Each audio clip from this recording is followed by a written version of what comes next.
This is the Honorable Ethiopian THEOCRACY Secretary. Yes, from the Nyahbingi. Yeah, I know. He's gonna give you a full rundown on what is going on in the Nyahbingi House 2014. Yes, Junior Negus, blessed, Honorable Secretary. Give thanks. What you say now? What I'm saying is, Junior, this evening at Judgment Yard, as you know, and we are here with the Nyahbingi THEOCRACY Reign Secretary, who is responsible for all Nyahbingi associates and what's going on. This is the President Secretary, and as you know, the world know him as Negus, but we in Jamaica as know him as Honorable Junior Negus, Secretary of the Nyahbingi THEOCRACY Reign Order. Yes, Negus, good afternoon. How is this? Yeah, we are here today. Want to get a rundown at what's going on in the Nyahbingi House 2014 and for this glorious new year and going by to the coronation of His Imperial Majesty and all this, you know. So, Negus gonna let you know.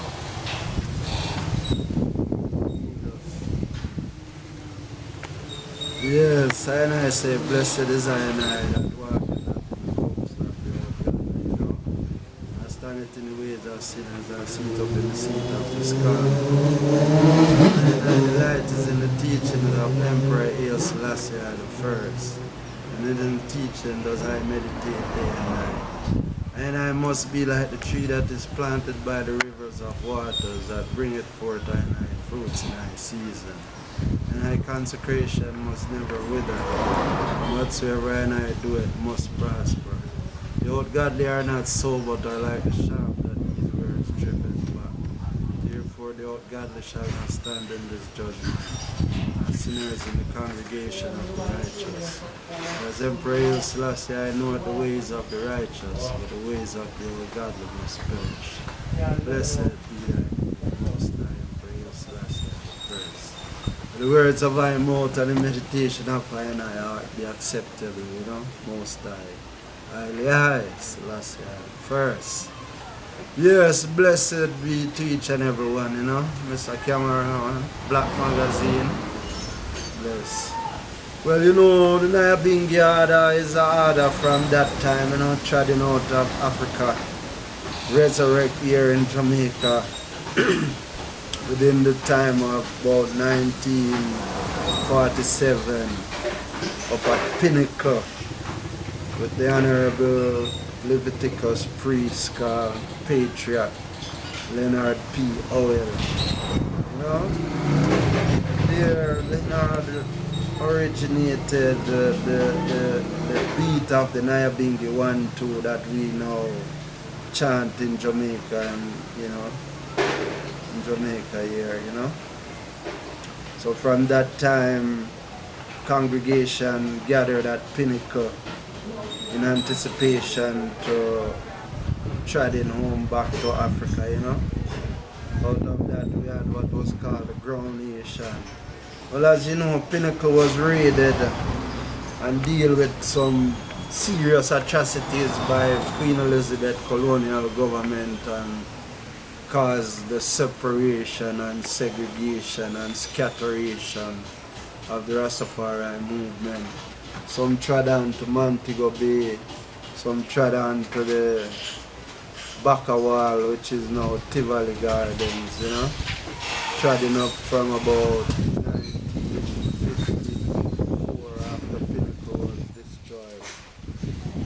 1967, Baka Wall was dismantled also by the Siaga government and the movement scattered St. Thomas, Montego Bay, in Kingston, Bull Bay, and eventually Scotch Pass is where the Nyahbingi reside.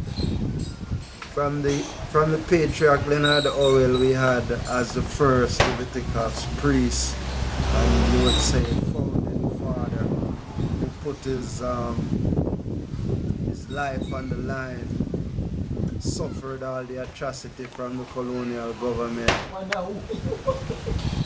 by declaring in the courts and until Queen Elizabeth government declaring to the people them that I must not worship or serve the Queen's government, but I must be in reverence to the King of Kings government, Emperor Haile Selassie is I King, and born Queen George and Queen Elizabeth government, you know. So for that he was charged and severely beaten, sentenced, charged with sedition, trying to overthrow the government and things like that. So from there, you know, I been treading up, trying to put the sovereign government of Emperor Haile Selassie in one accord, that I as a people would defend the King of Kings, you know, serve our God through an Ethiopian spectacle, which is the King of Ethiopia. So treading up from 67, Bakawal was destroyed, and you know, at that time we had priests like Bongo Puro of the Nyahbinghi order, which was called Groundation in those times.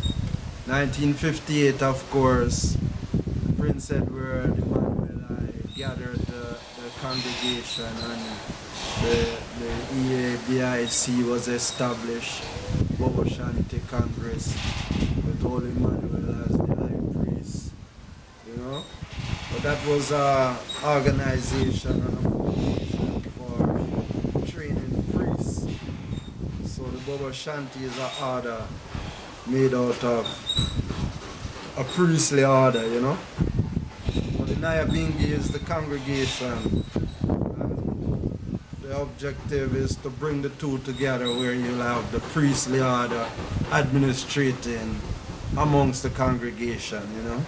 But up until now, the congregation and the priests have not come together totally. Instead, we have the Nyahbinghi congregation treading on with what is called the Nyahbinghi leading priest, which was Bongo Puro. After Puro's time, after Puro passed away in the early 60s, he declared that Bongo Time would be the next priest, even though Bongo Watto was the more articulate one, coming out of the Black Power movement, more articulate in dealing with the black struggle, you know. But Bongo Puro said that Bongo Time would have been the right priest because he would keep the family together, whereas Bongo Watto, otherwise known Bono G's, would have caused the congregation to scatter, mainly because of his sternness. So we had Bongo Time as the official priest from that time, with Bono G's operating from Scotch Pass ground. The Bingi trod through Pitford, trod up to Scotch Pass, you know. But my main accomplishment, our most significant accomplishment within the administration of the Rastafari movement was in 1996, when Bongo Watto entered the forum of the United Nations and agitated within that forum that the Rastafari movement would be recognized as with observer status within the United Nations, where I now have the opportunity to enter the realms of the